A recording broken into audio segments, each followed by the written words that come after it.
Automation really means trying to make things happen on machines, on your server farm, in the cloud, without having human beings involved. You automate because you want to reduce errors. Errors down. You can't afford to have enough people as your rate of growth continues to go up, as you're adding more and more machines. So you want to drive errors down, you want to drive people down, you want to drive speed up. So those are the driving factors for automation.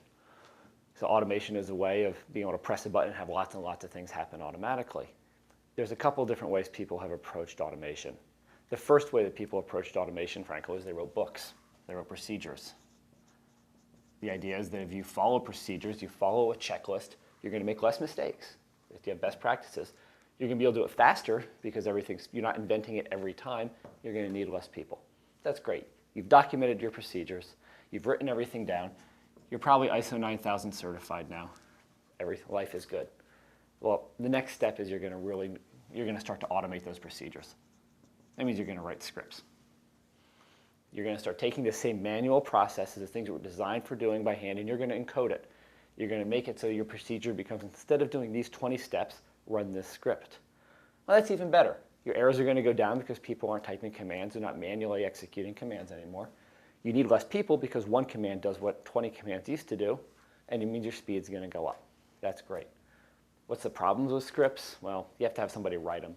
You have to test them. It's hard to undo their action, then you lose a deep understanding of what's going on.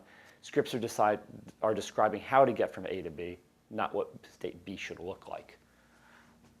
Tools like Opsware and Blade Logic are script-based approaches. They give you the ability to write scripts, to write policies that implement change.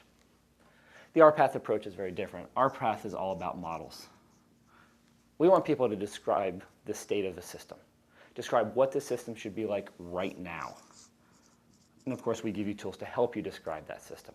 What should be installed on the system? Where should the system be deployed? What kind of machine does the system need to be? By capturing all that information, you can audit the machine, you can ask questions, you can do reporting kinds of functions.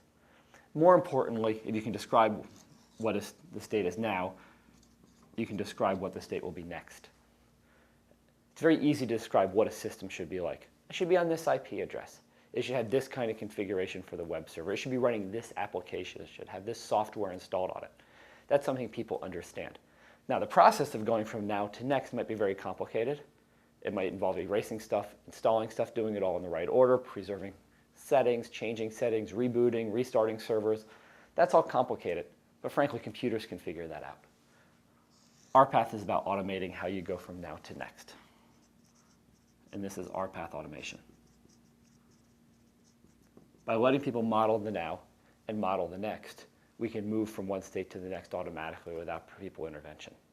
Because next is so easy to define, and the automation is correct, you have extremely few errors because people understand where they're trying to get better than how to get there. You need even less people, and this can happen very, very rapidly.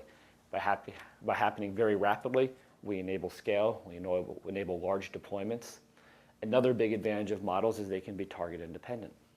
By describing now, you can have technology that takes the now, turns that into a physical system, a virtual system, or a cloud system.